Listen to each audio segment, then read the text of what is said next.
Kalau kita udah tahu bahwa body language, ekspresi wajah tidak bisa digunakan untuk tanda seseorang merasakan emosi atau nebak-nebak emosi seseorang, terus gimana? Terus emosi itu apa? Di video ini kita akan belajar tentang apa itu emosi. Cek bumper dulu.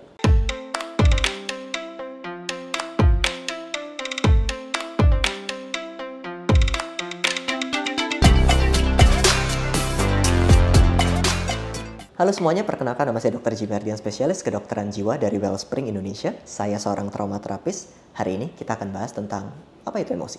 Well, ini akan lebih complicated daripada yang teman-teman duga. Akan lebih rumit bahasannya. Karena mungkin kita akan menyentuh beberapa teori dan mungkin akan membosankan, but stick with me. Karena ini penting. Kita perlu tahu apa itu emosi agar kita tidak terjebak di dalam emosi tersebut. Tepatnya agar kita tidak terjebak dalam pemahaman tentang emosi yang keliru, sehingga kita kayak nggak punya jalan keluar dari emosi, padahal jalan keluarnya ada. So stick with me. Pemahaman yang benar akan melahirkan praktik yang benar. Praktik yang benar akan membantu kita dari jebakan-jebakan yang tidak perlu. Mari kita bahas emosi itu apa. Di dalam kepercayaan banyak orang, termasuk saya dulu, dan mungkin teman-teman juga, emosi adalah respon natural terhadap kejadian. So misalnya ada ular, emosinya takut. Ada sesuatu yang buruk, saya harusnya menghindar. Kan kayak gitu. Emosi seakan-akan sesuatu yang alamiah terjadi di semua orang. Dan emosi seakan-akan merupakan gambaran dari realitanya. Enggak sepenuhnya benar. Seakan-akan otak kita dorman, otak kita nggak aktif, ada sesuatu baru dia nyala gitu. Oh lari, oh kabur gitu. Enggak kayak gitu sebenarnya teman-teman. Kita bahas pelan-pelan ya.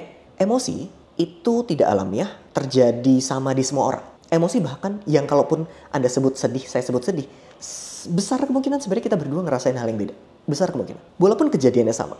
Bahkan mungkin di lingkungan yang sama, lahir, itu mungkin sekali rasanya beda. Walaupun mungkin akan ada irisan kesamaan, tapi sangat mungkin berbeda. Apa maksudnya? Contoh saja begini. Misal, tadi saya mengatakan kalau ada ular, mungkin kita merasa takut. Benarkah demikian? Mari bayangkan kalau kejadiannya berbeda.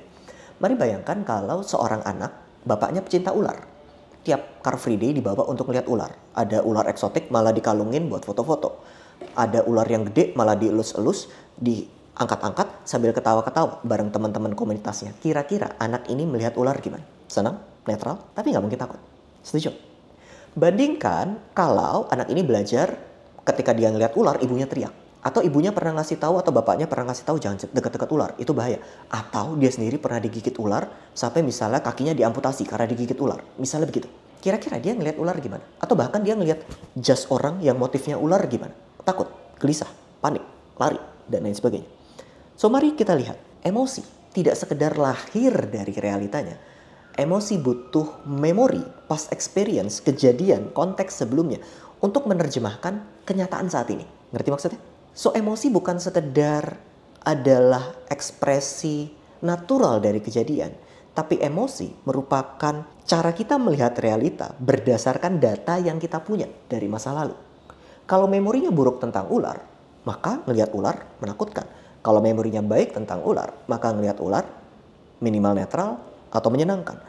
So emosi bukan semata-mata gambaran dari realita, tapi gambaran dari memori yang kita punya. Pembelajaran yang kita punya. Past experience, pengalaman masa lalu yang kita punya. Yang pengalaman masa lalu itu kita jadikan alat, cara, metode, filter untuk melihat realita saat ini. Sampai sini oke nggak? Nah, tapi kan ada rasanya di dalam badan tentang kejadian saat itu. Nggak mungkin tentang cuma memori dong. Kalau cuma tentang memori, apa bedanya manusia sama let's say AI? Karena AI kan juga sama. Membaca data digunakan untuk interpretasi dan prediksi. Punya pembelajaran digunakan untuk prediksi, untuk interpretasi data dan prediksi masa depan. Betul, itu cara kerja AI bekerja dan cara kerja sebagian. Penjelasan sebagian dari emosi memang begitu. Itu kenapa AI kalau datanya rubbish, datanya sampah, ya memprediksi atau membaca realitas sekarang juga keliru. Makanya kadang large language model kayak ChatGPT atau Gemini dan lain sebagainya kadang baca datanya atau ketika ditanya ngaco. Karena ya pembelajarannya ngaco. Sama manusia kalau memorinya bermasalah, cara membaca realitas sekarang bermasalah. Memori dulu misalnya sering ditinggalkan, pasangan ketiduran dibacanya ditinggalkan. Memori dulu sering disakiti, dibaca sekarang apapun kata-kata orang walaupun kritik membangun rasanya disakiti gitu. So, datanya apa, membacanya gimana. Tapi emosi tidak semata-mata hanya tentang cara membaca. Emosi kan juga ada rasanya. Betul. Itu komponen kedua dari emosi. Selain tentang memori, kejadian, past experience, emosi juga tentang bagaimana otak manusia kemudian menerjemahkan sensasi di badan. Ini agak-agak rumit sedikit. So, bayangkan dulu otak manusia itu fungsinya tentu ada banyak. Tapi terkait dengan bagaimana dia merasakan rasa di dalam badan, rasa yang kita sebut soal rasa emosional itu, bayangkan kalau otak kita punya dua tugas utama yang berbeda. Tugas yang pertama adalah bagaimana kemudian otak saya membuat body budgeting, atau bagaimana otak saya membuat pembagian kontrol apa yang perlu saya kerjakan di tubuh. Maksudnya gini, ketika orang tadi melihat ular dan pengalaman sama ular buruk, maka otak akan mengirimkan sinyal-sinyal misalnya pada jantung untuk berdenyut lebih cepat, nafas untuk lebih cepat, otot untuk lebih menegang, darah dialirkan ke kaki untuk berlari. Itu kerjaan otak. Ketika melihat ular, otak memprediksi kita untuk segera melakukan itu berdasarkan data yang dipunya kalau ular itu berbahaya. Sampai sini oke. Jadi dia memprediksi, terus prediksi ini dilanjutkan ke reaksi tubuh untuk dikerjakan. Yang kedua adalah bagaimana otak kemudian membaca sensasi itu lagi. Bagaimana otak membaca denyut jantung, laju nafas, tegangan otot, dan lain sebagainya untuk diinterpretasi sesuai konteksnya. Konteksnya ada ular. So, misal dia melihat motif ular, lalu area otak yang bertugas untuk prediksi mengerjakan tugasnya, berdebar dan lain sebagainya, dan dirasakan membaca. Tapi ketika dilihat ternyata, oh motif ular itu ternyata cuma celana motif ular, maka kayak akan ada chaos di dalam. Oh itu nggak tepat, oh itu keliru, dan proses pembacaan yang di kepala menjadi berbeda. Tadi diprediksi itu ular, ternyata prediksinya keliru. Bagaimana kemudian itu terbaca di badan juga bisa jadi berbeda. Oh tadinya menegang, karena itu berbeda, tegangannya dikurangi. So terbaca menjadi aman, terbaca menjadi lebih baik, terbaca menjadi kurang baik.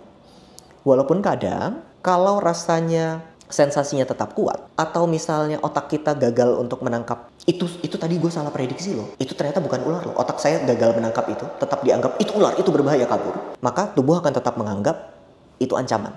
So ada dua belahan. Ada yang ditugaskan untuk memerintahkan, memprediksi supaya tubuh bereaksi, ada yang membaca tegangan otot, laju nafas, disesuaikan sama konteks. Oh iya benar ini ancaman atau bukan ancaman. Itu yang membedakan manusia dengan AI. Selain membaca di luar, ada proses pembacaan di dalam. Tapi yang di dalam ini pun bukan reaksi semata-mata alamiah. Maksudnya bukan karena kejadiannya saja, tapi karena pengalaman masa lalu yang digunakan. Otak saya menggunakan pengalaman masa lalu itu untuk memprediksi. Oleh karena itu ada reaksinya, dan reaksi itu dibaca lagi, disesuaikan lagi sama konteks. So, ada back and forth-nya, ada proses reaktifnya untuk membaca, tapi ada juga proses sebelum itu terlihat secara jelas itu motif kenapa, itu ular betulan atau cuma celana, sudah ada prediksinya dulu. Kenapa butuh prediksi dulu? Karena kalau enggak, kita akan overwhelm, kita akan kelelahan sekali. Sehingga butuh proses yang bikin itu efisien, lebih cepat. Jadi sebelum kejadiannya otak udah memprediksi dulu, gitu kira-kira.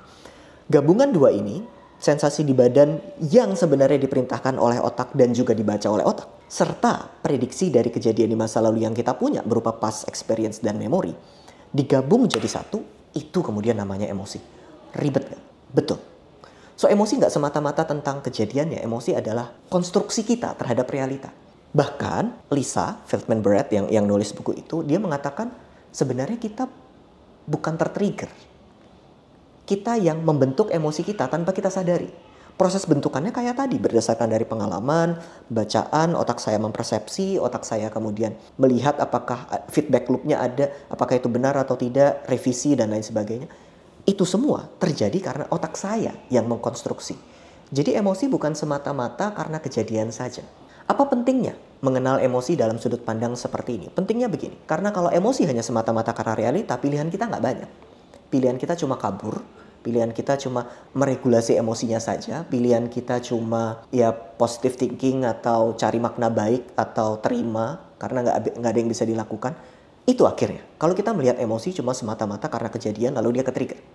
Tapi kalau kita tahu bahwa emosi itu sebenarnya dibentuk oleh pengalaman masa lalu, oleh perspektif kita, oleh bagaimana budaya saya memandang konteks realitas seperti itu, maka sebenarnya banyak yang bisa kita lakukan, teman-teman. Yang bisa kita lakukan, salah satunya adalah kalau itu datang dari past experience, misalnya dari masa lalu, maka sebenarnya yang bisa kita intervensi adalah past experience-nya, memori yang kita bawa dari kejadian itu.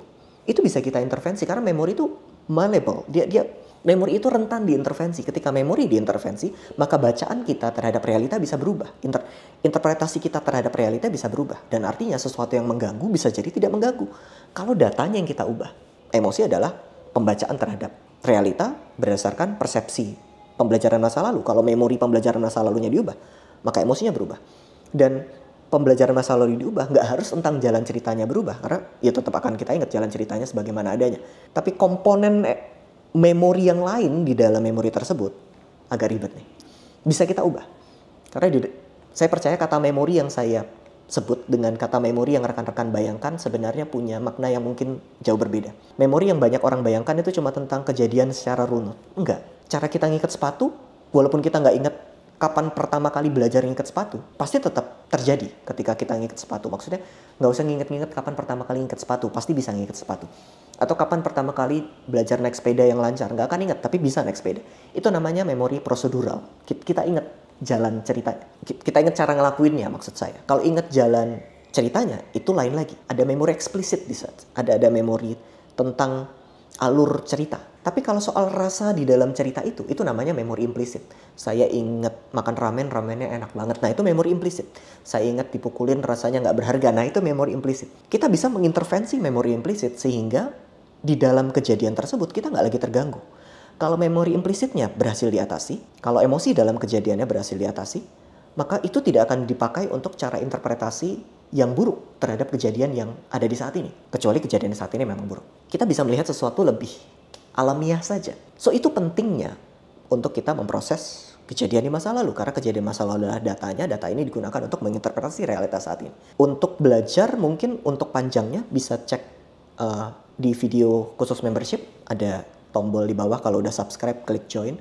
Di video membership itu ada cara yang saya banyak pakai di ruang praktek. Saya menyebutnya trauma processing therapy. Ini adalah cara yang saya pakai untuk memproses memori di masa lalu.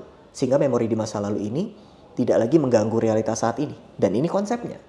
Kita mengubah data yang kita punya supaya interpretasi realita yang saat ini bisa lebih tepat. Kembali, itu cara salah satunya. Cara keduanya, kita bisa bukan sekedar bukan sekedar mengubah memori implisit atau emosi di balik kejadian di masa lalu. Kita bisa juga mengerti konteks. Ketika saya sadar konteks, maka saya tidak akan terjebak di dalam trauma. Ini yang saya maksud sadar konteks. Misal, di 2-3 generasi lalu, semua orang di zaman itu tahu bahwa kalau orang tuanya ngasih jeruk, atau ngupasin buah, atau ngasih makanan, itu artinya orang tua ngelakuin kesalahan dan dia sedang minta maaf. Semua orang di zaman itu tahu. Dan oke buat praktis kayak gitu. Nggak apa-apa. Dan anak akan ngerasa, oh orang tuaku udah minta maaf. Pada zaman itu. Kemudian globalisasi datang. Internet datang. Bacaan datang. Kita terpapar budaya yang berbeda. Budaya yang berbeda misalnya dari UK, dari US. Di mana orang tua kalau minta maaf itu verbal. Dan harus ngasih tahu kesalahannya. Sehingga kita menganggap, oh ini yang benar. Lalu ketika orang tua Anda misalnya minta maaf dengan ngasih jeruk, rasanya nggak dewasa nih. Ini toksik nih. Ini orang tua nggak sadar kalau dia salah nih. Ini mereka nggak minta maaf nih. Padahal mereka lagi minta maaf dengan cara ngasih buah. Praktik yang sebenarnya umum terjadi 2 atau 3 generasi lalu. Yang sekarang rasanya salah karena kita tercampur dengan budaya lain. Kalau kita nggak sadar konteks, kita akan menghakimi orang tua sebagai salah. Padahal sebenarnya enggak, ini cuma beda konteks. Dia minta maaf kok. Tapi ya nggak pakai cara yang kita pelajari berdasarkan budaya modern dari TikTok, dari YouTube. Enggak. Dari caranya. Saya nggak bilang kemudian cara itu benar atau salah, tapi itu caranya. Saya juga nggak bilang cara yang Western ini keliru. Kembalilah pada budaya Asia. Enggak gitu juga. Kita harus sadar konteks. Ini berbeda. Biar kita nggak menyematkan makna-makna yang tidak perlu. Mereka salah, mereka toksik, NPD. Belum tentu. Bisa jadi beda konteks. Bisa jadi NPD. Nggak tahu. Tapi dengan konteks yang meluas, kita tidak terjebak dengan sesuatu yang sebenarnya nggak perlu. Sadarlah, emosi diwarnai oleh banyak nuansa di sini. Apa yang saya pelajari, apa yang saya lihat, yang saya dengar, memori bisa diedit. Tapi memori itu yang membuat saya menginterpretasi realitas saat ini. Dengan banyaknya pemahaman yang lebih benar soal emosi, Kita punya banyak cara untuk mengintervensinya. Nggak harus semata-mata seakan saya ke-trigger. Lebih tepat sebagai data-data yang saya punya menghasilkan emosi seperti ini. Dan itu rasanya nggak nyaman sekali. Itu lebih tepat.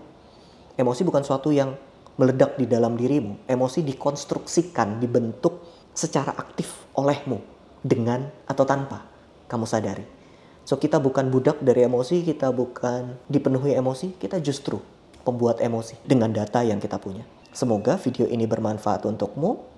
Dan kalau ada saran, kritik, atau suka tidak suka komentar, boleh klik di kolom komen. Boleh juga like atau subscribe buat teman-teman yang mau dukung video ini. Share buat yang ngerasa video ini bermanfaat. Biar makin banyak orang tahu apa itu emosi dan nggak terjebak dengan pemahaman yang keliru tentang emosi. Gitu aja ya dari saya. Bye-bye.